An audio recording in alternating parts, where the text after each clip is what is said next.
And then the Sun's goals pull-out section, a picture of a smiling Romelu Lukaku. The headline, Sparkler, Lukaku goal, lights blues, touch paper. Ali, we're going to talk a little bit more detailed Chelsea in about an hour's time. But crikey, they needed a centre-forward, didn't they, this summer? And there's an argument to be had, Ali. They've gone out and got one of the best in the world. What a start for Lukaku at Chelsea. Oh, there's no argument. They have, Sam. Went out and got one of the best in the world. Of that, there is no doubt. And I loved the goal, mate. I was listening to... Was it Andy and Sam that did the game last night? I was watching Man United. I was out dropping kids at football. I was at kids training. I had the radio on. Then I watched all the goals, the highlights package at the end of the night. So it was just, I tell you what I loved about the goal, right? And we love watching great goals and passing intricate moves. And it was the first time Chelsea just put a cross into the box for him. And that's the beauty of Lukaku. He can take it down the side. He can turn people, but if you're struggling and want something different, you can fling a ball into the box and he'll find a gap between a centre-back and a full-back, and that's what he did. And it was a great header. Brilliant header, simple cross, good header, 1-0, game finished. And he needed something like that, 'cause I felt they were kind of huffing and puffing just ever so slightly, without blowing the house down. But they got there, and that's what great teams do. They find a way to win a game of football. And Lukaku did it midway through the second half with a header. So I didn't think it was an outstanding, from what I saw, I didn't think it was an outstanding performance from Chelsea. But when you pay an absolute fortune for one of the top centre forwards in the world, that's the times when these guys will get your goal. Did it surprise you that Ben Chilwell didn't start again? Got a few minutes, but that's it.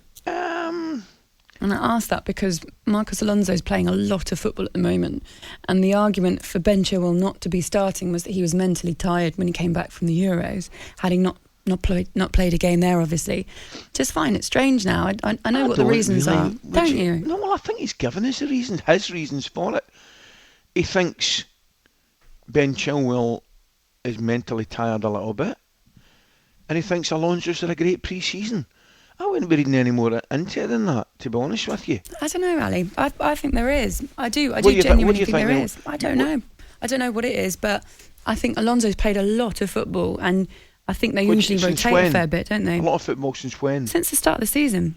Well, I think he's probably 6 games, would you say, man? I know that, but Ben he's now been back in training. So the argument was that Alonso had 5 weeks pre-season on Ben. So they've been back in for how many weeks? Chilwell's not got any divine right to get the jersey. Alonso's got the jersey to start. He's been playing well. But why wouldn't you rotate? Why wouldn't you bring Ben back in? If Ben was as brilliant as he was in the Champions League final, I know that absolutely. But he's happy with Alonso. If he'd left, I don't know, Lukaku's the wrong example. But if he all of a sudden he'd started with Werner and didn't start with Lukaku, and Werner scored 14 goals in the opening 6 games, I'm damn tooting he wouldn't be dropping Werner. He'd be livid, or I'd be livid if I was Werner getting left out. So, I don't buy it at all. Listen, maybe he doesn't fancy him, maybe he doesn't like him, but the fact of the matter is, from what he's told us, that he felt that Ben Chilwell was mentally tired, as you correctly say. That's what I read too and heard him say too. And he's been really happy with Alonso's form. So, unless maybe Alonso has a wee dip or he feels Chilwell's mentally right to come back in, I don't know. I just think he's making a decision. And when you've got good players like that, it's natural that, I'm not saying Chilwell's your favourite, but it's natural when people and supporters have favourites, they'll say, well, he should be playing, he shouldn't be playing. But that's why these managers have got massive squads. And, you know what I mean? That's what happens. Great players get left out. But that's it, though, isn't it? When you have a massive squad, you rotate, don't you? You rotate. So if you feel you need to, it'll be interesting to see if he plays against Spurs, because if he doesn't, then I think there's something more there. It just doesn't feel right. It was brilliant in the Champions League final. You don't fancy Alonso at all? You don't think Alonso's been playing well? I think he's great, but I think in a team that gets changed up quite a lot, which it does, I just wonder why he's not picking Ben Chilwell. I just think saying he's mentally tired is strange. I think there's something more to that. I haven't seen a player get left out for 5 games before, when he had a brilliant Champions League final, went away with his country. Obviously didn't play for his country, but I don't know, it just feels a bit odd, Ali. But we can agree to disagree. No. I don't want to have a domestic about it. No, I'm not having a domestic at all about it. Listen, I think Chilwell's a great player, absolutely a great player. But I don't think any player's got divine right to be picked, and I just think the manager's exercising his right to pick a team that he thinks. By the way, if it's some start right away, so he's been proved. He's been proved right. But even saying like he hasn't got a divine right to be picked, I totally agree with you. If his form had been bad at the end of last season, if he'd have been a bit rubbish and had let him down in some way or something like that, then I'd totally agree with you, and I'd say, yeah, of course he doesn't have a divine right to be picked at all. But it just seems strange. Why? Just to ask you the question, why did Gareth Southgate not pick him? Well, he would have picked him, I think, but he got tested positive. No, he didn't even test positive. Do you remember there was that game after Scotland game when he cuddled Billy Gilmore? He was meant to probably start in the next game. That's the information that we all got. But he still had plenty of opportunity to start him before it, and he still had plenty of opportunity to bring him in after it. Yeah, but then it got more serious, and I think he thought that his options were better without him. So if you're saying that you think Marcus Alonso is a better player than Ben Chilwell, I understand it. I don't think he is, though. This is what Tuchel said after the game on Chilwell's lack of game time. It's been difficult for him. He's had a tough Euros.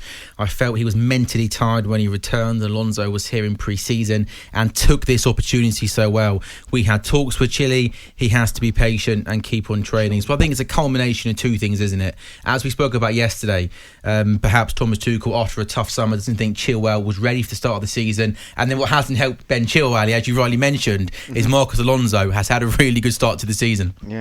Yeah, listen, I get it. I understand totally. But it's just one of these things that he's made a decision, same as Gareth makes the decision. You know what I mean? With the teams, and you can please some of the people some of the time, and it's just because it's all personal opinions. I absolutely get it totally. But I think, to be fair to Thomas Tuchel, they've had a brilliant start of the season. Alonso's looked good. I don't have any doubt that Chilwell will go back in the side at some point. I would certainly hope that, because I think he's a terrific player. So. Sorry, Sam, we sort of dominated your conversation. It's okay. I was hoping to get a serial story out of Ali McCoist, and we haven't done that. But that was really good, guys. I quite enjoyed that. And we promised easy money for me. That was. All right, Ali, we'll do your serial story at some point. Maybe even the next section or the section afterwards. Don't worry, the listeners are hanging on your every word. talkSPORT Breakfast with Laura Woods, Monday to Wednesday mornings 6 till 10 on AM, on DAB, via the talkSPORT app, and on your smart speaker. talkSPORT.